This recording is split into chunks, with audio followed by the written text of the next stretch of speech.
નમસ્કાર મિત્રો, જો તમે અમારી ચેનલમાં નવા હોય અને હજી સુધી તમે અમારી ચેનલને સબસ્ક્રાઇબ ન કરી હોય તો અમારી ચેનલને સબસ્ક્રાઇબ કરો અને બાજુમાં આપેલ બેલ આઇકોનને પ્રેસ કરો, જેથી કરીને અમારા આવનાર તમામ વિડીયોની નોટિફિકેશન્સ તમને તમારા મોબાઈલ પર તરત મળી રહે. આભાર. નમસ્કાર વિદ્યાર્થી મિત્રો, પ્રકરણ નંબર 4ના ભાગ બીજા પાર્ટ 2 એની અંદર આપણે મધ્યસ્થ બેંક સુધીનો અભ્યાસ કર્યો હતો.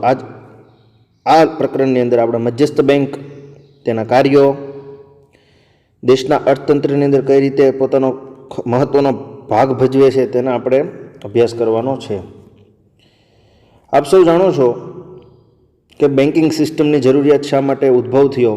આ તમામ બેંકનું અંકુશ, નિયંત્રણ, મૂલ્યાંકન, સંચાલન એ કરવા માટે પણ કોઈ બેંકની એક રચના કરવી પડે. દરેક દેશની અંદર જેની સેન્ટ્રલ બેંક છે એ આખી તમામ દેશોનું નિયંત્રણ કરતી હોય છે. તમામ અંદર બેંકો છે દેશની, તેનું નિયંત્રણ કરતી હોય છે, જેને મધ્યસ્થ બેંક કહેવાય છે. ભારતની અંદર 1935ની અંદર રિઝર્વ બેંક ઓફ ઇન્ડિયા નામે સેન્ટ્રલ બેંકની સ્થાપના કરવામાં આવી, જે પ્રાઇવેટ એન્ટિટીના નામે એની સ્થાપના શરૂઆતમાં કરવામાં આવી હતી. ત્યારબાદ 1949ની અંદર તેનું રાષ્ટ્રીયકરણ થયું, એટલે કે તેનો જેની માલિકી છે તે દેશની કેન્દ્ર સરકારે, દેશના સરકાર દ્વારા હસ્તગત કરવામાં આવી અને એની અંદર પોતાનો શેર છે, એટલે પોતાનો હિસ્સો છે એ વધારવામાં આવ્યો. હવે રિઝર્વ બેંક ઓફ ઇન્ડિયા કોને કહેવાય છે? તો એ બેંકોની બેંક છે. ખાસ યાદ રાખજો, બેંકોની પણ બેંક છે, જેની અંદર સામાન્ય નાગરિકના ખાતા હોતા નથી, પરંતુ રાજ્યના અને દેશના ખાતા હોય છે. એની અંદર આપણે કેમ બેંકની અંદર પોતાનું ખાતું ખોલાવી શકીએ, એમ આપણે રિઝર્વ બેંક ઓફ ઇન્ડિયામાં વ્યક્તિ ખાતું ખોલાવી શકે નહીં. ખાસ યાદ રાખજો. દુનિયાના દરેક દેશમાં એક મધ્યસ્થ બેંક હોય છે, જે દેશની તમામ બેંકોની કામગીરીનું સંચાલન, મૂલ્યાંકન અને અંકુશ, આ 3 શબ્દો યાદ રાખજો, સંચાલન, મૂલ્યાંકન અને અંકુશની કામગીરી બજાવે છે. ઉપરાંત મધ્યસ્થ બેંક ગ્રાહકોના તથા પ્રજાના હિતો અને હિતની જાળવણી કરે છે. ખાસ યાદ રાખજો, જ્યારે બેંક છે આ વસ્તુ કહે છે, આપણે નાણું છે ને, નાણું એની અંદર લખેલું હોય, તમે જોજો નિરખીને વ્યવસ્થિત. ઓબ્ઝર્વેશન પાવર કેળવવાનો છે તમારે. ઓબ્ઝર્વેશન જો એની અંદર લખેલું હોય છે, મેં धारक को इतना रुपये देने का वचन अदा करता हूँ. रेडी, એટલે કે આપવાની હું ગેરંટી લઉં છું, હું આપું છું. એને લીગલ ટેન્ડર કહેવાય, એને ફિયાટ કરન્સી કહેવાય, જેની અંદર સરકારનો સપોર્ટ છે, સરકારશ્રીનો. એની અંદર ગવર્મેન્ટ ગેરંટેડ છે. નાણું કોને કહેવાય? આપણે વાત કરી કે નાણાં જેને કોઈ ના ન પાડી શકે, એની ઉપર શંકા કે સંચય વગર લોકો સ્વીકારી શકે, એને લીગલ ટેન્ડર કહેવાય, ફિયાટ મની કહેવાય. તો શું કહેવા માગે છે અહીંયા કે ઉપરાંત મધ્યસ્થ બેંક ગ્રાહકોના અને પ્રજાના હક, કોઈ બેંક છે એ બેંક ફ્રોડ થઈ જાય તો એ છેલ્લે એની જવાબદારી RBI, reserve bank of India ઉપર કંઈક ને કંઈક આવતી હોય છે કે બેંકનું શું અંકુશન ન હતું, જેના કારણે ફ્રોડ થઈ, લોકોના હિત જોખમાયા, અને હિતની જાળવણી કરવાની કામગીરી કહે છે. આરપી કેન્ટ નામના એક જે અર્થશાસ્ત્રી છે એમ કહે છે કે define as a central bank as an institution charged with the responsibility of the managing the expansion and contraction of the volume of the money. શું કહે છે કે બજારની અંદર નાણાંનો પુરવઠો કેટલો વધારવો અને કેટલો ઘટાડવો, એને શું કહેવામાં આવે છે? મધ્યસ્થ બેંક કહેવામાં આવે છે. રેડી, જેથી કરીને ફુગાવાનો દર છે, એટલે કે ઇન્ફ્લેશન છે, એ કંટ્રોલમાં રહે અને મોંઘવારી પણ કંટ્રોલમાં રહે. રેડી, આ ખાસ યાદ રાખજો. The banks who control or responsibility for the contraction and expansion of the volume of the money. Ready? In the interest of a general public welfare. Ready? સામાન્ય લોકોના હિતના કારણે, સામાન્ય લોકોના કલ્યાણના કારણે. ગુજરાતીમાં લખેલું છે કે એવી સંસ્થા કે જેને દેશના પ્રજાના સામાન્ય હિત માટે અર્થતંત્રમાં નાણાંના જથ્થાના, એટલે કે નાણાંના પ્રમાણના વિસ્તરણ અને સંકુચનની જવાબદારીઓ સોંપવામાં આવે છે. આમ મધ્યસ્થ બેંક એટલે કે દેશની સર્વોચ્ચ બેંક, જેનું મુખ્ય કાર્ય નાણાં બજાર અને બેન્કિંગ ક્ષેત્રને મદદ કરવાનું છે, તેનું નિયંત્રણ કરવાનું અને તેને પ્રોત્સાહન આપવાનું છે, તથા દેશના આર્થિક હિત પણ એને નાણાકીય સ્થિરતા જાળવવાનું છે. Ready, stability. તો શું શું કાર્ય થયા એક વખત આપણે રિવાઇઝ કરી લઈએ. તો સૌથી પહેલાં ગ્રાહકોની છે એની હકની જાળવણી, પ્રજાના હકની જાળવણી અને હિતનું મૂલ્યાંકન જાળવણી કરવી જોઈએ. બીજું, નાણાં બજારને સ્થિર રાખવાનું, દેશના આખા અર્થતંત્રને સ્થિરતા પ્રદાન કરવા માટે રિઝર્વ બેંક ઓફ ઇન્ડિયા મહત્વની બેંક છે. ખાસ યાદ રાખજો મિત્રો. રેડી, અને સર્વોચ્ચ બેંક છે. તેનું નિયંત્રણ કરવાનું પ્રોત્સાહન આપવાનું અને દેશના આર્થિક હિત માટે રેડી કે આ ભારતના હિત માટે યોગ્ય છે, આ ભારતના હિત માટે યોગ્ય નથી, અને સરકારશ્રીને દિશા નિર્દેશ કરવા જેથી કરીને જે આંતરરાષ્ટ્રીય ટ્રેડ છે, વ્યાપાર છે, એ ભારતીય અર્થતંત્રને કેટલા અંશે અસર કરે છે તેનો સ્ટેબિલિટી રિપોર્ટ પણ રિઝર્વ બેંક ઓફ ઇન્ડિયા સમયાંતરે દેતું હોય છે. આગળ જોઈએ, સમગ્ર અર્થતંત્ર પર નાણાંના હેરફેરની અનેક અસરો થતી હોય છે. રેડી, હેરફેરની અનેક અસરો થતી હોય છે, આપણે ન ગણી શકીએ તેવી અસરો થતી હોય છે જેને દેશની આર્થિક વૃદ્ધિ તથા વિકાસને અસર પહોંચાડે છે. સ્વાભાવિક છે, નાણાં છે દેશની આર્થિક વિકાસ અને એને આપણે અસર પહોંચાડી શકે છે. હવે આ સમયે મધ્યસ્થ બેંક કામ કરવાથી નાણાકીય નીતિ ઘડે છે. રેડી, નાણાકીય નીતિ મોનેટરી પોલિસી વર્ષની અંદર આ નાણાકીય નીતિ ઘડવા માટે 6 વખત એટલે કે દર 2 મહિને 6 જણાની એક સમિતિ છે. રેડી, એની અંદર 3 રિઝર્વ બેંક ઓફ ઇન્ડિયાના સભ્યો છે અને 3 સરકારશ્રીના સભ્યો છે. આ નીતિ ઘડવા માટે મોનેટરી પોલિસી કમિટી બનાવવામાં આવી છે. કમિટીની અંદર 6 સભ્યો છે જે વર્ષની અંદર 6 વખત બેસે છે, એટલે કે દર 2 મહિને બેસે છે. 3 સભ્યો સરકારશ્રીના છે અને 3 સભ્યો રિઝર્વ બેંક ઓફ ઇન્ડિયાના છે. એટલું યાદ અત્યારે રાખજો. મધ્યસ્થ બેંક કામ કરવા માટે નાણાકીય નીતિ ઘડે છે. ટૂંકમાં મધ્યસ્થ બેંક અર્થતંત્રમાં આર્થિક સ્થિરતાની જવાબદારી સ્વીકારે છે. મધ્યસ્થ બેંક સરકારને પણ નાણાકીય સલાહ સૂચન આપે છે. આપણે વાત કરીને કે સરકારશ્રી એને પ્રમોટ કરે છે, ગવર્મેન્ટ એની પ્રમોટર છે, એના માટે એ ગવર્મેન્ટને પણ સલાહ આપે છે કે આ સમયે આ વ્યાપારમાં આટલી નુકસાની જાય છે, આ સમયે આ વ્યાપારમાં આટલી ખોટ જાય છે. હા, એનો નિર્ણય બધો ટ્રેડ મિનિસ્ટ્રી થ્રુ લેવાતો હોય છે, પણ આર્થિક દ્રષ્ટિએ કેટલી દેશને ફાયદો અને નુકસાન કરાવનારું નીવડશે તે રિઝર્વ બેંક ઓફ ઇન્ડિયા કરે છે. ભારતીય રિઝર્વ બેંક ઓફ ઇન્ડિયાને થોડાક આપણે ખાસિયત અને એની મુખ્ય જે માહિતી છે તે જોઈ લઈએ. ભારતીય મધ્યસ્થ બેંક રિઝર્વ બેંક ઓફ ઇન્ડિયાના નામે ઓળખવામાં આવે છે. 1934ના રિઝર્વ બેંક ઓફ ઇન્ડિયાના ધારા મુજબ, આ ધારા મુજબ પહેલાં શું થયું હતું? શિડ્યુલ બેંક થઈ હતી, ખ્યાલ હોય તો તમને. રેડી, 1949ના ધારા પ્રમાણે કોમર્શિયલ બેંકનું લિસ્ટ તૈયાર થયું હતું. ત્યારબાદ આરબીઆઈની સ્થાપના એપ્રિલ 1, 1935ની અંદર થઈ હતી. ₹5 કરોડના ખાનગી રોકાણ મૂડી રોકાણથી. રેડી, મેં વાત કરીને ખાનગી હતી. પછી 1949માં એનું રાષ્ટ્રીયકરણ કરવામાં આવ્યું, એટલે કે નેશનલાઇઝ કરવું, એટલે કે દેશનો જે તે કંપનીની અંદર મહત્વનો હિસ્સો સરકારશ્રીનો હોય છે, એટલે કે કેન્દ્ર સરકારનો. આરબીઆઈ દેશની સર્વોચ્ચ બેંક છે, એપેક્સ બેંક છે, જે સમગ્ર બેન્કિંગ ક્ષેત્રની કામગીરી પર ધ્યાન રાખે છે, તેનું નિયંત્રણ કરે છે, સાથે સાથે ભારતીય નાણાકીય નીતિ ઘડે છે.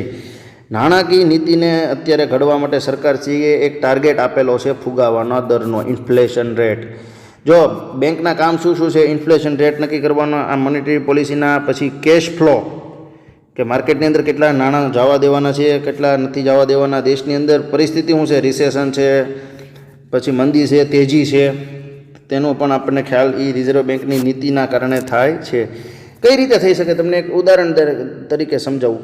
જ્યારે માંગ હશે ત્યારે સ્વાભાવિક છે કે સ્થિતિ સારી હશે. કોઈ વસ્તુની માંગ નહીં હોય ત્યારે ખબર છે કે સ્થિતિ ખરાબ હશે. માંગ નહીં હોય તો પ્રોડક્શન નહીં હોય, પ્રોડક્શન નહીં હોય તો રોજગારી નહીં હોય, રોજગારી નહીં હોય તો વ્યક્તિની આવક નહીં હોય, એટલે આખી વિશિયસ સાયકલ તૈયાર થાય. એને શું કહેવાય? વિશિયસ સાયકલ. આ વિશિયસ સાયકલમાંથી આપણે વર્ચ્યુઅલ સાયકલમાં જવાનું છે. Virtual cycle. રેડી? હવે એ સમયે દેશની જે સર્વોચ્ચ બેંક છે, ભારતીય નાણાકીય નીતિ ઘડે છે અને સરકારશ્રીને માર્ગદર્શન પણ આપે છે. રિઝર્વ બેંક ઓફ ઇન્ડિયાના કાર્યો, 2 પ્રકારના કાર્યો છે ખાસ તો. રિઝર્વ બેંક ઓફ ઇન્ડિયાના ખાસ કરીને મુખ્ય કાર્યોમાં 2 પ્રકારના જોઈએ. એક તો નાણાકીય કાર્યો અને બિન નાણાકીય કાર્યો. ક્યાં ક્યાં છે મિત્રો? ખાસ યાદ રાખજો. એક નાણાકીય કાર્યો હોય, એ નાણાં સંદર્ભે આખા દેશની અંદર નીતિ નિર્માણને અંતે બધું થતું હોય છે, અને બીજું છે બિન નાણાકીય કાર્યો. આપણે જોયું હતું કે કોમર્શિયલ બેંકના મુખ્ય કાર્ય અને ગૌણ કાર્યો હતા, તે પ્રમાણે જોઈએ તો નાણાકીય કાર્યોમાં શું વસ્તુ હોઈ શકે? સામાન્ય રીતે વિચારો, દેશની સર્વોચ્ચ બેંક છે એટલે નાણાંની છાપણી એને કરવાની, પ્રિન્ટિંગ ઓફ મની, ચલણ, જેને ગવર્મેન્ટનો સપોર્ટ હોય છે. ત્યારબાદ શું હોય? સરકારની બેંક તરીકેનું કામ કરવાનું છે. સરકારના ખાતા હોય, એમાં સરકારની બેંક છે. સરકારની બેંક કઈ રીતે કહેવાય? બહારથી કોઈ નાણાં બોરોવિંગ કરે છે સરકાર, તો એ સૌથી પહેલાં બેંકની અંદર જાય, બેંકની ડિસ્ટ્રીબ્યુશન થાય. રેડી? તો સરકારની બેંક વતી એ કામ કરે છે. એની અંદર રાજ્ય સરકાર અને કેન્દ્ર સરકારના એકાઉન્ટ હોય છે. પછી બેંકોની બેંક કહેવાય છે. તમામ બેંકોને ધિરાણ છે, ડિપોઝિટ એ લોકો કરતા હોય છે. બેંકોની બેંક, આપણે કેમ બેંક કહેવાય? એમ એ બેંકોની બેંક છે. આપણી બેંક હોય ને તેની પણ બેંક. રેડી? તો અંતિમ સહાયક તરીકે તેનું કાર્ય કરે છે. 3 કાર્ય થયા, ખાસ કરીને હું બોલી ગયો છું. ચલણ બહાર પાડવું, એ લખેલા છે, તમે જોતા જજો. સરકારની બેંક તરીકેનું કાર્ય કરવું, બેંકોની બેંક અને બેંકને અંતિમ સહાયક તરીકે શાખ નિયમનની કામગીરી. આપણે જોઈતી કોમર્શિયલ બેંક શું કરતી? શાખ સર્જન. આ બેંક શું કરશે? શાખ નિયમન. રેડી. પછી છે વિદેશી હુંડિયામણની જાળવણી, ફોરેન એક્સચેન્જ રિઝર્વ. આ ફોરેન હુંડિયામણ શું છે? વિદેશી હુંડિયામણ. તો કે દેશનો વ્યાપાર થતો હોય છે, ઇમ્પોર્ટ અને એક્સપોર્ટ, એટલે કે આયાત અને નિકાસ, એટલે કે એક્સપોર્ટ. તો આયાત અને નિકાસ થતી હોય છે, તેનું જે સર્વેયું હોય છે એને બેલેન્સ ઓફ પેમેન્ટ કહેવામાં આવે છે. અને આના આધારે દેશની અંદર જે વિદેશી હુંડિયામણ આવે છે એ ગોલ્ડના સ્વરૂપે હોય, પછી ભારતની અંદર રોકાણ આવે છે એ ગોલ્ડ સ્વરૂપે હોય, પછી ડોલરના સ્વરૂપે હોય, ઘણા બધા સ્વરૂપે જોવા મળે છે.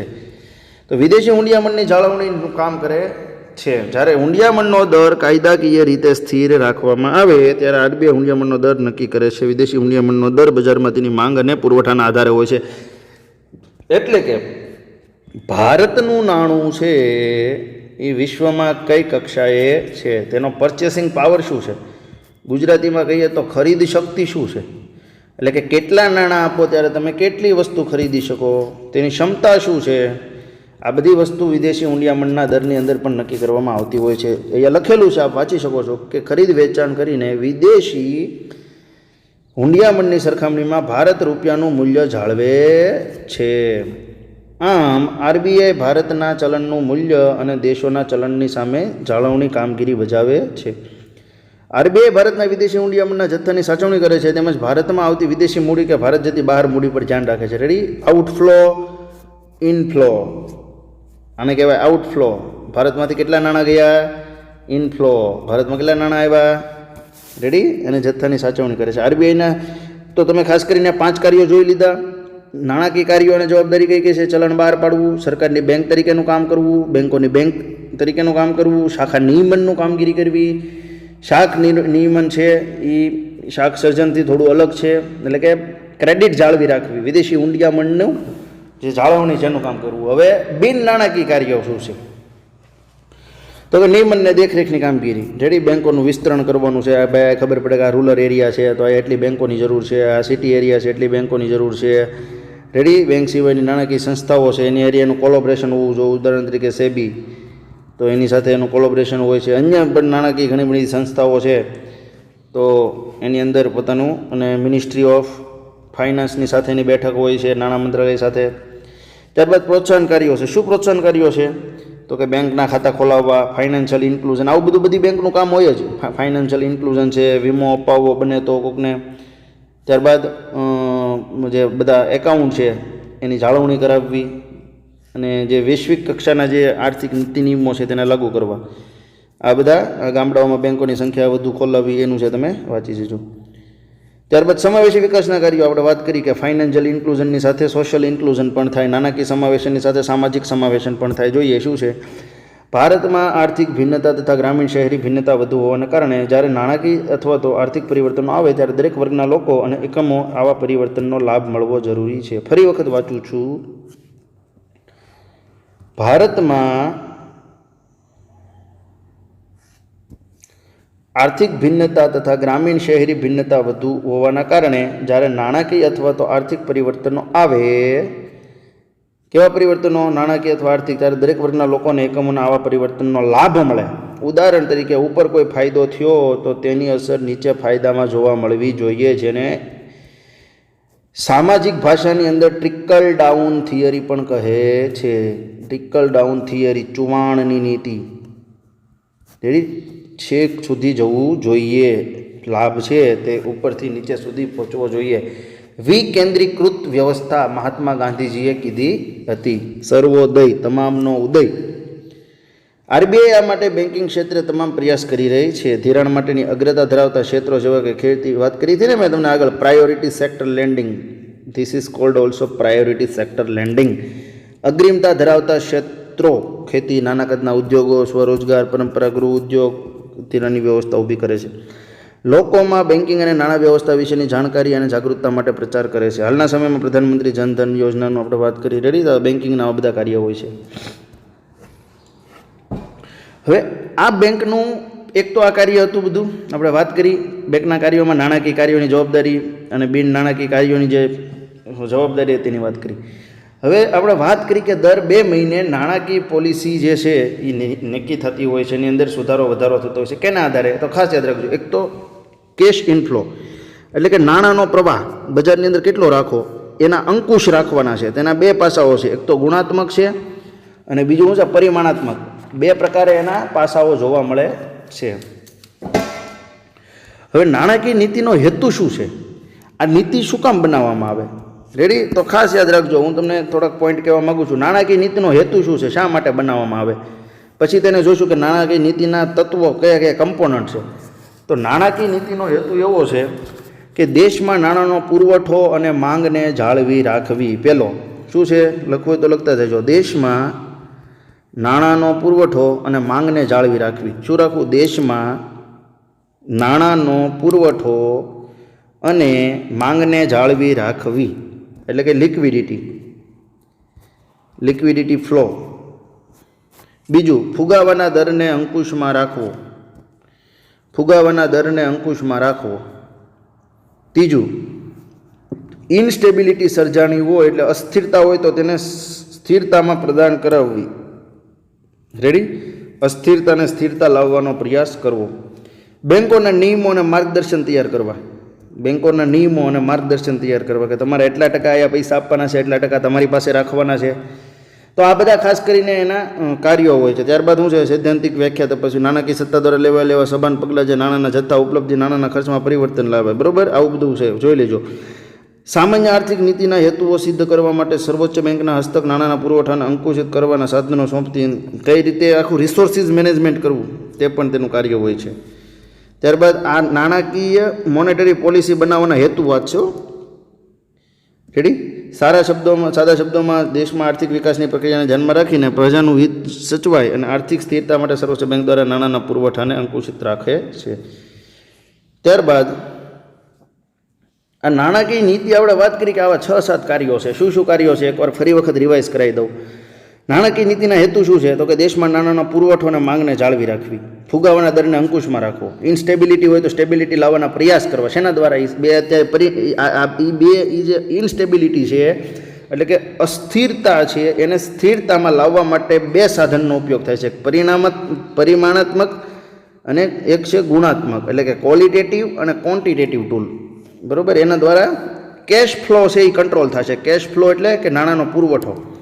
બેંકોના નિયમો અને માર્ગદર્શન બનાવવા. તો આ બધા એના હેતુ છે. હવે જોઈએ આપણે એક પછી એક કે નાણાકીય નીતિના મુખ્ય સાધનો સમજાવી શકે. પરિમાણાત્મક સાધનો સમગ્ર અર્થતંત્ર પર એક સરખી અસર પહોંચાડે છે. આ માટે સાધનને સામાન્ય જનરલ મેજર્સ પણ કહેવામાં આવે છે. તો જનરલ મેજર્સ છે એ કયા કયા છે એ હું તમને લિસ્ટ અહીંયા બનાવી દઉં છું. તમારે ચોપડામાં લખવું હોય તો લખી લેજો. સૌથી પહેલો છે બેંક રેટ. ઇંગ્લિશમાં કહેવાય બેંક રેટ. પછી આવશે રેપો રેટ અને reverse repo rate. Ready? Repo rate અને રિવર્સ રેપો રેટ. પછી ત્રીજું આવશે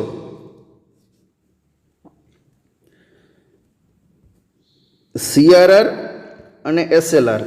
આ બધું હમણાં વિસ્તૃત સમજાવું છું. સૌથી પહેલાં બેંક રેટ. જો 2 પ્રકારના સાધન છે, એક તો પરિમાણાત્મક અને ગુણાત્મક. પરિમાણાત્મક એટલે ક્વોન્ટિટેટિવમાં પહેલું કયું છે? બેંક રેટ દ્વારા પણ સરકાર RBI કેશ ફ્લો નક્કી કરે છે. પછી RR અને રિવર્સ RR એટલે કે રેપો રેટ અને રિવર્સ રેપો રેટ. પછી છે CRR એટલે કે કેશ રિઝર્વ જે રેશિયો છે એ અને સ્ટેચ્યુટરી લિક્વિડિટી રેશિયો. ચોથું શું છે? તો કે MSF.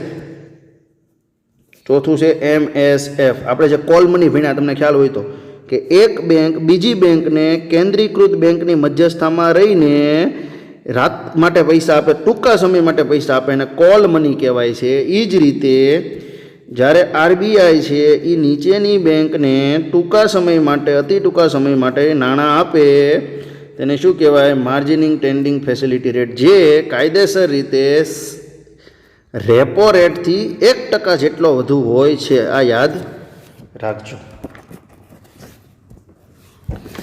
ત્યારબાદ ઓપન માર્કેટ ઓપરેશન, 4 વસ્તુ જોઈને આપણે. એક તો bank rate, RRR, repo rate, reverse repo rate, પછી ત્રીજું MSF, પછી ચોથું CRR અને SLR, પાંચમું છે open market operation.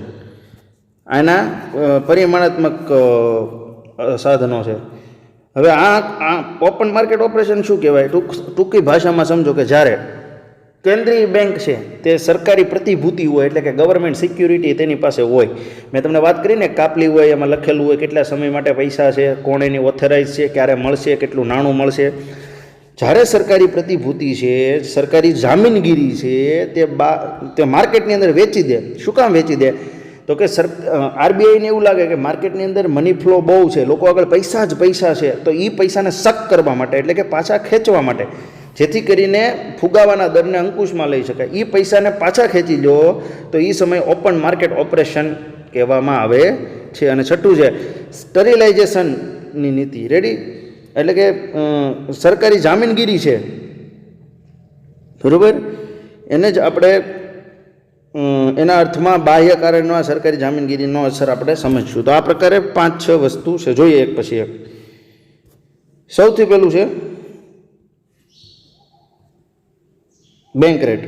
Bank rate એટલે એક એવી વસ્તુ સમજી લો કે રિઝર્વ બેંક ઓફ ઇન્ડિયાએ બેંકોને એમ કીધેલું કે આ રેટથી નીચી રેટે તમારે ધિરાણ આપવાનું નથી, તેને બેંક રેટ કહેવામાં આવે છે. ઉદાહરણ તરીકે RBI કીધું કે 6%થી નીચે તમારે આના કારણે પૈસા આપવાના નથી, તો એક સાદો બેંક રેટ કહેવાય. વ્યાખ્યા વાંચીએ. જ્યારે વેપારી બેંકો નાણાંની અછત અનુભવે ત્યારે RBI પાસે નાણાં ઉધાર લે છે. RBI વેપારી બેંકોને લાંબા ગાળાનું ધિરાણ, આ લાંબા ગાળાનું ધિરાણ છે બેંક રેટ. અને RR ને રિવર્સ RR શું છે? ટૂંકા ગાળાનું, યાદ રાખજો. રેપો રેટ શું છે? ટૂંકા ગાળા માટે છે. આ શેના માટે છે? લાંબા ગાળા માટે. અને MSF તો અતિ ટૂંકા ગાળા માટે છે. તમને એ પણ ક્વેશ્ચન થાય. એક રાત 2 રાત કન્ટિન્જન્સી કહેવાય. લાંબા ગાળાનું ધિરાણ જે વ્યાજ દરે આપે તેને બેંક રેટ કહેવામાં આવે છે. રેડી? તો ટૂંકમાં બેંક રેટ એને કહેવાય કે RBI બેંકોને લાંબા ગાળા માટે જે વ્યાજ દરે જે ઋણ આપે છે તેને બેંક રેટ કહેવામાં આવે છે. જ્યારે RBI બેંક રેટ વધારે, જ્યારે વેપારી બેંકો ધિરાણ લેવાનું મોંઘું પડતા તે સામે પ્રજાને ઊંચા વ્યાજ દરે ધિરાણ આપે છે. વ્યાજનો દર વધતા પ્રજા ઓછું ધિરાણ લે છે અને આમ નાણાંનો પુરવઠો ઘટે છે. જ્યારે અર્થતંત્રમાં ફુગાવો હોય ત્યારે RBI બેંક રેટ વધારી નાખે છે અને નાણાંનો પુરવઠાને ઘટાડે છે. અને મંદી હોય ત્યારે ઉલટું કરવામાં આવે છે. જ્યારે નાણાંની માંગ કરતાં નાણાંનો પુરવઠો વધુ હોય ત્યારે ફુગાવો સર્જાય છે. રેડી? અને આનાથી ઉલટું કરી નાખે એટલે મંદી સર્જાય છે. આઈડિયા જુદા જુદા બેંક રેટ હતા, તે જોઈ લેજો જુદા જુદા સમયે. ત્યારબાદ રેપો રેટ. પહેલી વાત કરીએ આપણે બેંક રેટ. બેંક રેટ લાંબા સમય માટે, RBI to banking. Repo rate RBI to banking but short time. કેટલા ટાઈમ? જ્યારે વેપારી બેંકોનો ટૂંકા ગાળા માટે 1 દિવસ, 7 દિવસ, 15 દિવસ જેટલા ટૂંકા ગાળા માટે નાણાંની જરૂર પડે ત્યારે તેઓ RBI પાસે નાણું લે છે. જે દરે RBI વેપારી બેંકોને આવું નાણું આપે તેને રેપો રેટ કહેવામાં આવે છે. રેપો રેટમાં રેપો એટલે રીપર્ચેઝ રેટ, રેડી, ફરી વખત ખરીદી. ટૂંકા ગાળાનું આવું ધિરાણ લેવા માટે બેંકો RBIને કોઈ વટાવ દરે પરત લાવવાની શરતે પોતાની પાસે રહેલી જામીનગીરો વેચે છે. આ વટાવનો દર એટલે કે રેપો રેટ. રેડી? એની પાસે જે જામીનગીરી હોય એમ કહે છે કે અમે પાછી લઈ જશું અને અમે તમારા નાણાં પાછા આપી જશું, અત્યારે અમને એટલા નાણાં આપો. ફુગાવાના સમયે RBI રેપો રેટ વધારે છે, જેથી કરીને બેંકો ઓછું ધિરાણ લે અને પ્રજા સામે જો જ્યારે બહુ ઊંચું વ્યાજ હોય ત્યારે ખબર છે, સ્વાભાવિક છે કે લોકો પૈસા લઈ શકવાના નથી. એના માટે જ્યારે નાણાંનો ફ્લો વધુ હોય ત્યારે એ મેજર્સ અપનાવતા હોય છે. રેડી? જ્યારે RBIને ટૂંકા ગાળાનું ધિરાણ જોઈએ ત્યારે તે વેપારી બેંકો પાસેથી ધિરાણ લે છે. આવા રેટને રિવર્સ રેપો રેટ કહેવાય છે. ઊંધું.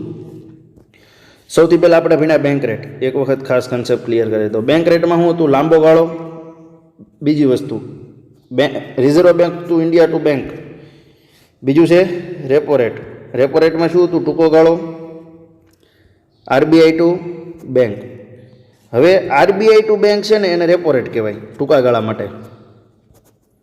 પણ આની આ વસ્તુ બેંક જ્યારે RBIમાં પૈસા પાર્ક કરે, એટલે કે જ્યારે જમા કરાવે પૈસા ટૂંકા ગાળા માટે, બેંકને વ્યાજ જોતું હોય ને, આવી વસ્તુ ક્યારે થવા મળતી હોય છે? બેંકને એવું લાગે કે માર્કેટની અંદર પૈસા આપવાથી અમારા પૈસા સેફ નથી, ત્યારે બેંક છે એ RBIની અંદર રિવર્સ રેપો રેટ ના હેઠળ જમા કરાવે છે. અને એક વસ્તુ ખાસ યાદ રાખજો મિત્રો, રિવર્સ રેપો રેટ છે એ ઓલવેઝ રેપો રેટ કરતાં ઓછો હોય છે. રેપો રેટ શું હોય?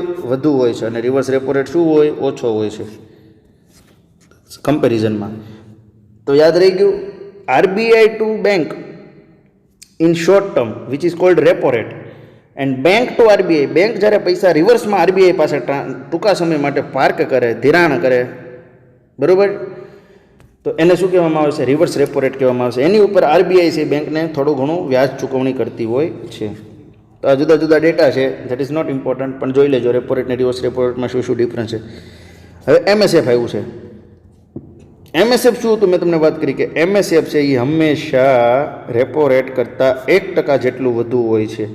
અને એમએસએફ કેટલું મળે? એમએસએફ એ છે રાતોરાત પૈસાની જરૂર પડી બેંકને, ટૂંકા સમય માટે અછત થઈ ગઈ છે, નાણાંની કટોકટી સર્જાઈ ગઈ છે, 2 દિવસ 1 દિવસ, તો આ સમયે આરબીઆઈ એક સુવિધા રૂપે એક માર્જિનલ સ્ટેન્ડિંગ ફેસિલિટી આને કહેવાય, એમએસએફ એટલે નાણાં આપે છે. આ કેટલા આપશે? જો મિત્રો, બેંક દરરોજ પોતાનું સર્વેયું રાખતી હોય છે, આજ એટલા નાણાં આવ્યા અને એટલા નાણાં ગયા. આ બંનેનો તફાવત હોય છે કે 1 લાખ રૂપિયા આવ્યા ને 80,000 ગયા, એટલે 20,000ના કેસ વધ્યા. રેડી? તો 1,80,000 એનું એનડીટીએલ થયું કહેવાય. શું કહેવાય? NDTL, net demand and time liability. કે મારે દરરોજ કેટલા જોશે? તો કે 20,000 રૂપિયા જોશે. શું કામ? લાખ રૂપિયા આવે છે, 80,000 જાય છે, વળતા દિવસે 80,000 આવે છે, લાખ રૂપિયા જાય છે, તો 20,000 રૂપિયા એનું જે ઇનડાયરેક્ટલી જોવે છે, તો એને net demand and time liability. તો આના 2% રૂપિયા એનડીટીએલના, એનડીટીએલ એટલે દરરોજનો વ્યવહાર, કે બેંકને કેટલા નાણાંની જરૂર પડશે, આવક માઇનસ જાવક.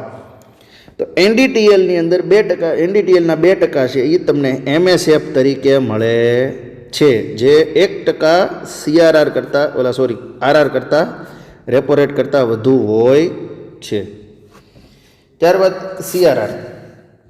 હવે એક મિત્રો ખાસ યાદ રાખજો, સીઆરઆર કોને કહેવાય છે? Cache reserve ratio.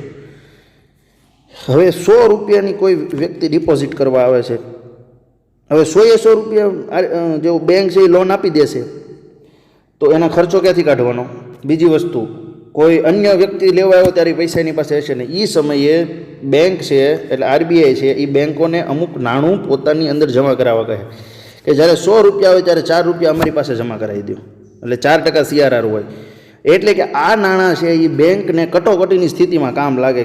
કટોકટીની સ્થિતિ એટલે એક સમયે કરી 25 ગ્રાહક આવી ગયા, અમારા 5 લાખ રૂપિયા છે લાવો, 5 લાખ રૂપિયા છે લાવો. હવે સામેથી 2 લાખ જ આવે છે, તો આ સમયે ભંડોળ ક્યાંથી કાઢવાનું? તો એ સમયે આ બધી રોકડ હોય એ કામ લાગતી હોય છે. તો આરબીઆઈની 1934ની ધારા મુજબ દરેક વેપારી બેંકોએ પોતાની થાપણના અમુક ટકા રકમ આરબીઆઈ પાસે રોકડ, આપણે વાત કરીને શિડ્યુલ બેંક, જેને નીતિ નિયમ આરબીઆઈના લાગુ પાડતા હોય છે. શરૂઆતના વર્ષોમાં આ પ્રમાણ ચાલુ ખાતાની થાપણના, ચાલુ ખાતા જે હોય એ થાપણના 5% અને લાંબા ગાળાની થાપણના 2%, એટલે કે ફિક્સ ડિપોઝિટ હોય એના 2% અને જે ચાલુ ખાતા એના 5% નક્કી થયું. 1962 બાદ કુલ થાપણના 3%થી 15%ની વચ્ચે સીઆરઆર રાખવાનું નક્કી થયું. આરબીઆઈ જરૂરિયાત મુજબ સીઆરઆર બદલે છે. હાલ 4% જેટલો જોવા મળે છે, 4-4.5% હોય છે. રેડી? પછી નીકળી ગયું, કુલ થાપણ કરી નાખી. એ હેરાનગતિ નહીં કે ચાલુ ખાતાની ડિપોઝિટ છે કે આની ડિપોઝિટ છે, જેટલી ડિપોઝિટ આવે એના 4% રાખી મૂકવાના. રેડી? બધી લેન્ડ નથી કરવાની, ટૂંકમાં બધી લોન નથી આપવાની, બધું ધિરાણ નથી આપવાનું. જેટલી થાપણ આવે એના અમુક ટકા પછી કાપીને જ ધિરાણ આપવાનું છે. સીઆરઆરનો મુખ્ય હેતુ બેન્કિંગ વ્યવસ્થા પાસે પૂરતા પ્રમાણમાં રોકડા નાણાં રહે. રેડી? મેં તમને વાત કરીને બેંક રાતોરાત કોલેપ્સ ના થાય. સીઆરઆરનો મુખ્ય હેતુ બેન્કિંગ વ્યવસ્થા પાસે પૂરતા નાણાં રોકડા રહે તે માટેનો છે, જેથી કોઈ સંજોગોમાં ઘણા બધા ગ્રાહકો પોતાની થાપણો ખેંચે, એક સાથે આવી ગયા, તો તેમને આપવા માટે બેંકો પૂરતા નાણાં હોય. આ કન્સેપ્ટ સમજાઈ ગયો? આગળ જોઈએ. વળી આ સાધન ફુગાવાનું નિયંત્રણ કરવા માટે પણ વપરાય છે. રેડી? ફુગાવાનું કઈ રીતે? સીઆરઆર કહી દે ભાઈ 10% થઈ ગયો, હાલો ભાઈ, તો 10% થઈ જાય તો 100 રૂપિયા આવે તો ફરજિયાત 10 રૂપિયા જમા કરી દેવાનું. એક જગ્યાએ ફિક્સ થઈ જાય ને એટલે માર્કેટમાં પાછા નહીં જાય, માર્કેટમાં પાછા નહીં જાય એટલે એનું સર્ક્યુલેશન ઘટી જશે. ખ્યાલ આવે છે? એક વ્યક્તિ આવ્યો 1000 રૂપિયા જમા કરાવ્યા, હાલો ભાઈ 100 રૂપિયા જમા કરાવી દો આરબીઆઈ પાસે, એટલે 900 રૂપિયા જ પાછા જશે માર્કેટમાં. તો આ રીતે ફુગાવાનું પણ નિયંત્રણ કરે છે. અને મંદીના સમયમાં સીઆરઆર ઓછો કરે છે, એમ કહે છે 2% જ રાખો ભાઈ, હાલો, એ 3% મિનિમમ કીધો છે તો 3% જ રાખો. તો 3% રાખો તો 3%થી ઉપરના પૈસા છે એ બધા માર્કેટની અંદર પાછા જવા દેવાના છે. સ્ટેચ્યુરેટી લિક્વિડિટી જે રેશિયો છે તેનો આપણે જોઈએ. હવે જેમ આરબીઆઈ છે એમ કહે છે કે 4% અમારી પાસે રાખો, કોના દ્વારા? તો કે બેંકોના. તો એ જ રીતે આરબીઆઈ એમ પણ દિશા નિર્દેશ કરે છે કે તમારે ટોટલ પૈસા આવ્યા હોય એના 20%થી 25% જેટલા નાણાં તમે પણ તમારી પાસે રિઝર્વ રાખો. રેડી? 20% 25% નાણાં તમારી પાસે રાખો. કોઈ પણ સ્વરૂપ ચાલે, એ રોકડ હોય, ગવર્મેન્ટ સિક્યુરિટી હોય, ગોલ્ડ હોય. રેડી? પણ તમારી પાસે એટલો મૂલ્યનું વસ્તુ હોવી જોઈએ. રેડી? જો ખાસ યાદ રાખજો, એસએલઆરમાં કોઈ પણ વસ્તુ ચાલશે. સ્ટેચ્યુટરી લિક્વિડિટી રેશિયો, કાયદા માન્ય પ્રવાહિત પ્રમાણ, એની અંદર શું હોય? ગોલ્ડ હોય તોય ચાલે, ગવર્મેન્ટ સિક્યુરિટી હોય તોય ચાલે, નાનું જ ગણાય, અને કેશ હોય એટલે કે રોકડ હોય તો પણ ચાલે. બેન્કિંગ રેગ્યુલેશન એક્ટ મુજબ દરેક વેપારી બેંક સીઆરઆરથી જુદા અને તેથી ઉપરાંત પોતાની કુલ થાપણના 25% જેટલું મૂલ્ય, રેડી? કુલ થાપણના 25% જેટલું મૂલ્ય નગદ એટલે રોકડ, સોનું, સરકારી જામીનગીરી, મેં વાત કરી, આ ત્રણેય સ્વરૂપ ચાલે છે. ખાસ યાદ રાખજો, જેને કાયદા માન્ય પ્રવાહિત નાણું કહેવામાં આવે છે. એસએલઆર ઊંચું હોય તો બેંકોની થાપણ વધુ પ્રમાણમાં સરકારી જામીનગીરીઓમાં રોકાય છે. એસએલઆર વધુ રાખે તો કોઈ બેંક રોકડ નહીં રાખે, પરંતુ શું રાખશે? સરકારી જામીનગીરીને એસએલઆરમાં ગણાવી દેશે, જે રાજ્યના ખર્ચને પૂરો પાડવા માટે વપરાય છે. હવે આની આ સરકારી જામીનગીરી છે, એ સરકારને નાણાં મળતા હોય તો એ સરકારના ખર્ચ પૂરા પાડવા માટે વપરાય છે. કેટલુંક પ્રમાણ નકદ સોનામાં પણ રહે છે, અને એસએલઆર વધુ હોય તો પ્રજા તેટલા પ્રમાણમાં ઓછું ધિરાણ મળે છે. એસએલઆર નીચો તો પ્રજાને વધુ ધિરાણ. તો સ્વાભાવિક છે, જેટલા પૈસા તમે ઓછા પ્રમાણમાં સીઝ કરશો એટલે કે સંગ્રહી રાખશો, એટલે કે એસએલઆર અને સીઆરઆરમાં જશે, તેટલા જ પ્રમાણમાં માર્કેટની અંદર જે થાપણ આવી છે તેનું ધિરાણ ઓછું થશે. નેક્સ્ટ, ખુલ્લા બજારમાં ઓપન માર્કેટ ઓપરેશન મેં પહેલાં શીખવાડી દીધું છે કે ઓપન માર્કેટ ઓપરેશન એટલે કાંઈ નહીં કે સરકારી જામીનગીરી હોય આરબીઆઈ પાસે, એને ફરી વખત બજારમાં વેચી દેવાની, જેને જોતી હોય તેને. ગ્રાહક પણ લઈ શકે, બેંક પણ લઈ શકે. રેડી? તો એને ઓપન માર્કેટ ઓપરેશન કહેવામાં આવે છે. જોઈએ, અર્થતંત્રમાં નાણાંનો પુરવઠો વધારવા કે ઘટાડવા આરબીઆઈ ખુલ્લા બજારમાં સરકારી જામીનગીરીની ખરીદી વેચાણ કરે છે. Open market. રેડી? જ્યારે આરબીઆઈ સરકાર પાસેથી જામીનગીરીની ખરીદી કરે છે ત્યારે અર્થતંત્રમાં નાણાંનો પુરવઠો વધે છે. રેડી? નાણાંનો પુરવઠો વધી ગયો છે, ઉદાહરણ તરીકે સમજો તો એ સમયે સરકારને કહે છે કે તમે સરકારી જામીનગીરી બહાર પાડો. રેડી? સરકારી જામીનગીરી બહાર પાડશે ને એ કાગળિયા લોકોને આપશે. એ કાગળ ન કહેવાય પણ એ ખરેખર લીગલ એક ટેન્ડરની જેમ જ કહી શકાય. એ પણ હોય કાગળ સ્વરૂપમાં. એ લોકોને આપશે અને ત્યાંથી પૈસા ખેંચી લેશે. લોકો રોકાણ કરશે કે ભાઈ તમને 8% વ્યાજ દર મળશે, ચાલો ભાઈ આ 100 રૂપિયાનું કાગળ છે, આ 500 રૂપિયાનું કાગળ છે. તો એ સમયે એ વસ્તુ થશે. અને જ્યારે માર્કેટની અંદર લિક્વિડિટી ફ્લો ઘટશે એટલે કે નાણું ઘટશે, એ સમયે જે સરકારની પ્રતિભૂતિ લોકો પાસે છે એ સરકાર ખરીદી લેશે પાછી, અને નાણાંનો ફ્લો એમાં ઠાલવશે. પહેલાં ખ્યાલ આવ્યું? જ્યારે નાણાંનો ફ્લો માર્કેટની અંદર વધુ થઈ ગયો હોય એ સમયે સરકાર શું કરશે? તો કે જામીનગીરીઓ બહાર પાડશે, એટલે કાગળ બહાર પાડશે. એ કાગળ વેચી અને ત્યાંથી પૈસા લેશે માર્કેટમાંથી. હવે જ્યારે માર્કેટની અંદર ફ્લો ઘટી જશે ત્યારે એ પૈસા છે એ સરકાર પાછા આપશે અને એની જામીનગીરી પાછી લઈ લેશે. ખ્યાલ આવ્યો? એના ઓપન માર્કેટ ઓપરેશન ખાસ કરીને આરબીઆઈ દ્વારા કરવામાં આવતું હોય છે. જ્યારે આરબીઆઈ સરકાર પાસેથી જામીનગીરીઓ ખરીદી ત્યારે અર્થતંત્રમાં નાણાંનો પુરવઠો વધે છે, અને જ્યારે ખુલ્લા બજારમાં વેચે ત્યારે તેને નાણાંનો પુરવઠો ઘટે છે. આ પ્રકારનું કાર્ય ફુગાવા કે મંદીના નિયંત્રણ માટે કરવામાં આવે છે. ફુગાવા મંદી કે નિયંત્રણ માટે કરવામાં આવે છે. 1991 પહેલાં આ સાધનનો ખાસ ઉપયોગ થતો ન હતો, પરંતુ હવે થાય છે. ત્યારબાદ સ્ટરીલાઇઝેશન પોલિસી, વિદેશી હુંડિયામણ છે જે ફોરેન એક્સચેન્જ એના આધારમાં બનાવવામાં આવે છે. કોને કહેવાય છે? મિત્રો જો હાલ તમે જુઓ છો 1991 બાદ વિશ્વના અર્થતંત્ર બધા એક થઈ ગયા છે.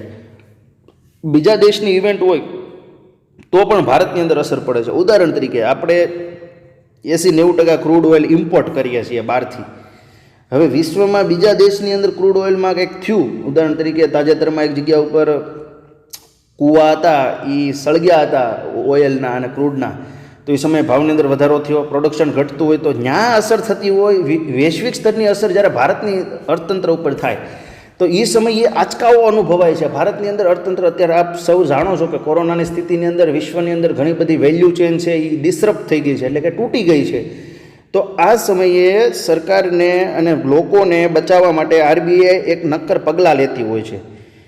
એ ભાવ વધારો ઘટાડોને શક કરી રાખતી હોય છે, પકડી રાખતી હોય છે. એટલે આંચકાઓથી બચવા માટે એને સ્ટરીલાઇઝેશન નીતિ કહેવાય છે. જોઈએ આપણે, જ્યારે દેશમાં વધુ પ્રમાણમાં વિદેશી હુંડિયામણ આવે કે ન આવે કે ઘટી જાય, દેશની બહાર જાય, જ્યારે એ બંને છે.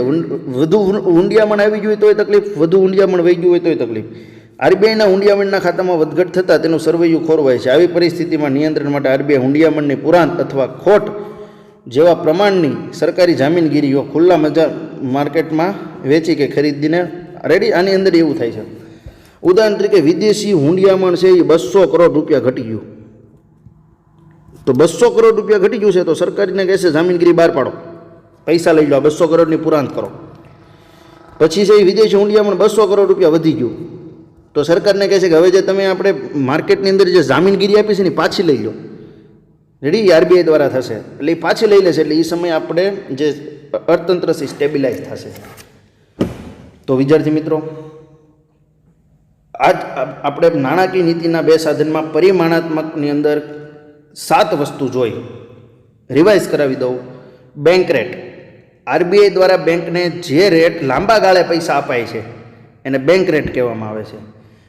રેપો રેટ, રેપો રેટ કોને કહેવામાં આવે છે કે આરબીઆઈ દ્વારા બેંકોને ટૂંકા ગાળા માટે 7 દિવસ 14 દિવસ માટે આપવામાં આવે નાણાં, એને રેપો રેટ કહેવામાં આવશે. રિવર્સ રેપો રેટ કોને આપવામાં આવશે? એ જ રીતે બેંકો આરબીઆઈની અંદર ટૂંકા ગાળા માટે પૈસા મૂકે તો એને રિવર્સ રેપો રેટ કહેવામાં આવે છે. MSF, marginal standing facility ratio. Ready, એટલે કે જ્યારે ઇમરજન્સી નાણાંની જરૂર પડતી હોય ત્યારે રિઝર્વ બેંક ઓફ ઇન્ડિયા બેંકોને 1 રાત પૂરતા કે 2 રાત પૂરતા નાણાં એટલે એનડીટીએલ નેટ ડિમાન્ડ એન્ડ ટાઈમ લાયબિલિટીના 2% નાણાં 1% આરઆર કરતાં, એટલે કે રેપો રેટ કરતાં 1% વધુ દર હોય. નકર તો બધા રેપો રેટ જ લે. તમારે રાતોરાત જરૂર પડી ને પૈસાની, તાત્કાલિક પૈસાની જરૂર પડી એટલે વ્યાજ વધુ ચૂકવવું પડશે થોડુંક. 1% વધુ વ્યાજ દરે 2% એનડીટીએલ ના આપે છે. એનડીટીએલ એટલે તમારે 50,000 કરોડનું રોજનું એનડીટીએલ હોય એટલે કે આવક જાવક હોય તો એના 2% રૂપિયા તમને મળે. ત્યારબાદ સીઆરઆર અને એસએલઆર, કેશ રિઝર્વ રેશિયો. આરબીઆઈની અંદર બેંકો દ્વારા અમુક નાણાં જે થાપણ આવે છે, ડિપોઝિટ આવે છે તે મૂકી દેવાના જેથી કરીને ભવિષ્યની અંદર એને કામ લાગે. અને એસએલઆર, બેંક પોતાની પાસે સ્ટેચ્યુટરી લિક્વિડિટી રેશિયો નક્કી કોણ કરી દેશે? રિઝર્વ બેંક ઓફ ઇન્ડિયા કે એટલો રાખવો. તેની અંદર 3 સ્વરૂપમાં પણ એ સંગ્રહ થાય છે: ગોલ્ડ, સરકારી જામીનગીરી અને કેશ. રેડી. છઠ્ઠું હતું ઓપન માર્કેટ ઓપરેશન. સરકારી પ્રતિભૂતિને બજારની અંદર વેચવી કે ખરીદવી એને ઓપન માર્કેટ ઓપરેશન કહેવામાં આવે છે. સરકારી પ્રતિભૂતિ એક પ્રકારે લીગલ ટેન્ડર જ કહી શકાય. ઇનડાયરેક્ટલી એની અંદર ગવર્મેન્ટ ઓથોરિટી હોય છે. ત્યારબાદ ગવર્મેન્ટ ઓથોરિટી હોય છે અને ત્યારબાદ ઓપન માર્કેટ ઓપરેશન બાદ છે સ્ટરીલાઇઝેશન ઓફ, જે નીતિ છે સ્ટરીલાઇઝેશનની, જે વિદેશી હુંડિયામણ છે એના દરને જાળવી રાખવા માટે એ પણ ઓપન માર્કેટ ઓપરેશન જેવી સરકારી જે જામીનગીરી હોય ખરીદ વેચાણ થતી હોય છે. તો આ પ્રમાણે 7 જે ક્વોન્ટિટેટિવ એટલે કે પરિમાણાત્મક સાધનો હતા એ નાણાકીય નીતિના સાધનમાં ખાસ મહત્વના છે. ત્યારબાદ બીજું છે ગુણાત્મક સાધનો. હવે આ રીતે તો કેશ ફ્લોને કંટ્રોલ કરશે. આ બધી જ રાજરમત કેના માટે છે મિત્રો? નાણાંના પુરવઠાને જાળવવાની. રેડી. અને ફુગાવાના દરને અંકુશમાં રાખવાની. ગુણાત્મક સાધનોમાં શું છે? તો કે સલામતીની જરૂરિયાત. આ ઉપરાંત ચોક્કસ વિસ્તાર ક્ષેત્રમાં અથવા તો નાણાં અલગ ક્ષેત્રમાં પહોંચાડવા માટે ગુણાત્મક સાધનનો ઉપયોગ થાય છે જેથી કરીને ક્ષેત્ર વિશેષનો વિકાસ થાય. સલામતીની જરૂરિયાત, સિક્યુરિટી લઈ લે છે તમારી પાસે, મોર્ગેજ લઈ લે એટલે તમારી લોન હોય છે એ શું થઈ જાય? સિક્યોર થઈ જાય. ઉદાહરણ તરીકે તમે ₹1,00,000 ઘર જમા કરાવો છો અને તમને એની ઉપર 80,000 રૂપિયા મળશે તો શું કહેવાય છે? એ સલામતીને. આજે જો ₹1,00,000 ઘર હતું ને તમને 80,000 રૂપિયા મળ્યા તો 20,000 છે એ માર્જિનની જરૂરિયાત થઈ. રેડી. તો અહીંયા જોવાનું છે સલામતીની જરૂરિયાત. સામાન્ય પ્રજાને જ્યારે વેપારી બેંકો ધિરાણ આપે ત્યારે આ ધિરાણ પાછું આવે તેની ચોકસાઈ બેંકે રાખવાની હોય છે. આથી બેંકો ધિરાણ લેનાર વ્યક્તિને પાસે કોઈ મિલકત જેવી ઘરેણાં, થાપણો, કાર, ઘર, જમીન સલામતીને બાંહેધરી પેટે લખાવે છે. જો કોઈ ગ્રાહક બેંકની શરતો મુજબ ધિરાણની રકમ ન ચૂકવે તો એ બેંક એની સલામતી પેટે રાખેલા સાધનને જપ્ત કરે છે અને ત્યારબાદ એને નોટિસ પીરિયડ આપીને એનું વેચાણ કરે છે અને પોતાના પૈસા છે એ છૂટા કરે છે. પરંતુ દેશના દરેક વર્ગને બેંકને ધિરાણ મળે તે માટે ખેતી જેવા ક્ષેત્રનો સરખો વિકાસ થાય તે માટે અલગ અલગ વર્ગ પાસે ઓછા વત્તા પ્રમાણમાં સલામતીની બાંહેધરી હોય છે. રેડી. નાના ક્ષેત્રનો વિકાસ થાય તેના માટે બાંધછોડ પણ હોય છે. માર્જિનની જરૂરિયાત, સલામતી બાંહેધરી પેટે બતાવેલી મિલકતના અમુક ટકા જ માંગેલી લોનના અમુક ટકા મળે છે. તમે ₹1,00,000 ઘર મૂકો ને ₹1,00,000 માગો તો ન મળે. એની અંદર એમ કે 90,000 રૂપિયા મળશે. આલ્યો માર્કેટ વેલ્યુએશન કરાવે એની. રેડી. કેટલી તમારી પ્રોપર્ટીની વેલ્યુએશન છે. તો આ બે વચ્ચેનો જે ગેપ છે એને માર્જિન કહેવાય છે, માર્જિનની જરૂરિયાત. ત્યારબાદ ધિરાણની ટોચ મર્યાદા. બેંક આરબીઆઈ કીધેલું હોય કે આ ક્ષેત્રની અંદર કોઈ પ્રોજેક્ટ આવે તો એને એટલા સુધીના જ પૈસા આપવાના છે, એનાથી ઉપર આપવાના નથી. એટલે કે કોઈ પણ એક વ્યક્તિ કે એકમ માટે ધિરાણની ટોચ મર્યાદા આરબીઆઈ નક્કી કરે છે, વ્યક્તિ કે એકમ માટે. રેડી, કે એટલાથી ઉપર આપવાના. એજ્યુકેશન લોન હોય તો એટલાથી ઉપર આપવાની નથી, કોઈ યુનિટ લોન હોય તો આટલાથી ઉપર આપવાની હતી. રેડી, જેથી કરીને એનું એનપીએ ના થાય, પછી નોન પરફોર્મિંગ એસેટ થાય, લોન ટાઈમે ન ભરી શકે અને હપ્તા ચૂકાઈ જાય, 90 દિવસ સુધી હપ્તા ન ભરે તો એ એને એનપીએ કહેવાય. તો ભાઈ એનપીએ થાય તો બેંકને પછી આગળ બધી ઘણી બધી પ્રોસેસ કરવી પડે, પ્રોપર્ટી છૂટી કરવી પડે અને એનું વેચાણ છે એ પણ કરવું પડતું હોય છે. ક્યારેક બને ત્યાં સુધી એ લોકો રિશિડ્યુલ કરતા હોય છે. ભેદભાવયુક્ત અને ભેદભાવ પારખું વ્યાજદર એટલે ડિસ્ક્રિમિનેશન ઇન્ટરેસ્ટ રેટ, આ કોને કહેવાય છે? હવે અમુક સેક્ટર છે ને એ સોશિયલ ઇમ્પેક્ટ રાખતા હોય, એટલે કે સામાજિક અસર પણ લાગતા હોય. ઉદાહરણ તરીકે હેલ્થ, એજ્યુકેશન. હવે આ બધા સમયે અને ખાસ કરીને અમુક જગ્યાની જે ગુડવિલ છે એ ગુડવિલ સારી હોય તો એ સમયે બેંક અમુક સેક્ટરમાં ખાસ એને અલગ ડિફરન્સ રેટ આપતા હોય છે. ઉદાહરણ તરીકે બેંકને સ્ટેટિક આવક છે એ 5%ની એક જગ્યાએથી મળે છે કે 6%ની મળે છે, તો 6%ના દરે એ બેંક પૈસા એક વ્યક્તિને આપી શકે છે અને બીજા વ્યક્તિ પાસે 7%, કારણ કે રિસ્ક ફેક્ટર વધુ છે. એટલે એટલું યાદ રાખવાનું તમારે કે જ્યાં રિસ્ક લોનનું વધુ છે ત્યાં શું થઈ શકે, એની અંદર ઇન્ટરેસ્ટ રેટ પણ વધુ હોય, જેથી કરીને એ વિચારે કે આ ઇન્ટરેસ્ટ રેટ વધુ, રિસ્ક વધુ છે, 10,000 રૂપિયા ખોટા થવાના છે તો ઇન્ટરેસ્ટ રેટ 10% વધારી દે, 10% નહીં પણ 3% વધારી દે, તો 3% વધારી દે તો આ નાણાં એને અહીંયા વસૂલ થઈ જશે. ટૂંકમાં એક બીજું પણ કહી શકાય કે વધુ વ્યાજ દર છે એટલે એ મૂડી ખોવા બરોબર છે. વધુ વ્યાજ દર છે એ મૂડી ખોવા બરોબર છે. તો એ જોઈએ કે ભેદભાવયુક્ત ભેદભાવ પારખું વ્યાજના દર. અલગ અલગ પ્રકારના ધિરાણ માટે અલગ અલગ વ્યાજ દર રાખવાની પદ્ધતિ. અલગ ધિરાણ માટે અલગ અલગ. રેડી, એગ્રીકલ્ચરનું ધિરાણ હોય તો એની અલગ હોય, પછી ઇન્ડસ્ટ્રીનું ધિરાણ હોય તો તેનો અલગ વ્યાજ દર હોય. તો એ કીધેલું છે કે અલગ અલગ પ્રકારના ધિરાણ માટે અલગ અલગ વ્યાજના દર રાખવાની પદ્ધતિને આરબીઆઈ સૂચવે છે, જેને ભેદભાવયુક્ત અને ભેદભાવ પારખું વ્યાજના દરની નીતિ કહે છે. દાખલા તરીકે ગરીબ ખેડૂતને ખેતીની પ્રવૃત્તિ માટે ખૂબ જ નીચા દરે ધિરાણ આપવામાં આવે છે, તો પૈસાદાર વ્યક્તિને ઘર કે કાર ખરીદવા માટે ઊંચા દરે. રેડી, કાર લોન ઊંચી હોય છે, જ્યારે એગ્રીકલ્ચર લોનના ભાવ નીચા રાખવા પડે એ સ્વાભાવિક હોય છે. તો આ પ્રમાણે તેના થયા ગુણાત્મક સાધનો. તો આપણે બંને સાધન જોયા, પરિમાણાત્મક અને ગુણાત્મક. પરિમાણાત્મકમાં 7 સાધનો, ગુણાત્મકમાં 4 સાધનો. ગુણાત્મકમાં કયા સલામતીની જરૂરિયાત, સિક્યુરિટી રાખશે ને ગવર્મેન્ટ, શું રાખશે? સિક્યુરિટી રાખશે, જેથી કરીને એની લોન ફ્રોડ થાય નહીં. બીજું માર્જિનની જરૂરિયાત, ₹1,00,000ની લોન માગશો, ₹1,00,000ની વસ્તુ મૂકશો તો નહીં મળે, 70,000ની 80,000ની મળશે. એ બે વચ્ચેનો જે ગેપ છે 80,000 ને લાખનો, એને જ માર્જિનની જરૂરિયાત કહેવાશે. રેડી, ધિરાણની ટોચ મર્યાદા છે. માર્જિનની જરૂરિયાત શું કામ રાખવામાં આવે? તમે ટાઈમલી પે કરો છો, નથી કરતા, બેંકની સ્ટેબિલિટી, ઘણા બધા ફેક્ટર હોય છે. ધિરાણની ટોચ મર્યાદા રાખવામાં આવે છે અને ભેદભાવયુક્ત જે વ્યાજના દર છે તે પણ રાખવાના હોય છે, જેથી કરીને ભેદભાવયુક્ત એટલે એમ કોઈ ડિસ્ક્રિમિનેશન નથી થતું, ભેદભાવ નથી થતો, પરંતુ બેંકને એમ લાગે કે આ સ્ટાન્ડર્ડ વ્યક્તિ છે, આ સ્ટાન્ડર્ડ ફર્મ છે, આ સ્ટાન્ડર્ડ ઇન્સ્ટિટ્યુશન છે, અહીંયાથી અમને રેગ્યુલર આવક થવાની છે એટલા વ્યાજદરની, જેથી કરીને તેને એક પ્રોત્સાહિત નીતિ આપે છે, જે ખરેખર સારું પણ કહેવાય કે તમને 0.5% ઓછો વ્યાજદર તમે આપજો, કારણ કે તમે રેગ્યુલર કસ્ટમર છો અથવા તો તમારી ગુડવિલ છે. તો આ રીતે ડિસ્ક્રિમિનેટરી ઇન્ટરેસ્ટ રેટ જે છે એ બેંકો કરતી હોય છે ઘણી વખત. તો વિદ્યાર્થી મિત્રો, આ પ્રકરણ એટલે કે બેન્કિંગ અને નાણાકીય નીતિ ખૂબ જ આપણે રસપ્રદ રીતે એનો અભ્યાસ કર્યો અને આશા રાખું કે તમને ઘણા બધા કન્સેપ્ટ પણ ખ્યાલ આવી ગયા છે. તમારે કામ માત્ર ખાસ કરીને અહીંયા ધ્યાન રાખીને લેક્ચરની અંદર, ત્યારબાદ બુકને 2-3 વખત રિવાઇઝ કરવાની છે. Ready, revision is the best solution. એટલે તો તમને ખ્યાલ આવશે કે શેની વાત થઈ રહી છે. આમાં ગોખવાની કોઈ વસ્તુ નથી, સમજવાની વસ્તુ છે. તો આશા રાખું કે તમને આ વર્ગ ખૂબ જ સારી રીતે સમજાણો હશે. આગળના લેક્ચર માટે આપણે આગળ મળીશું. ત્યાં સુધી આભાર.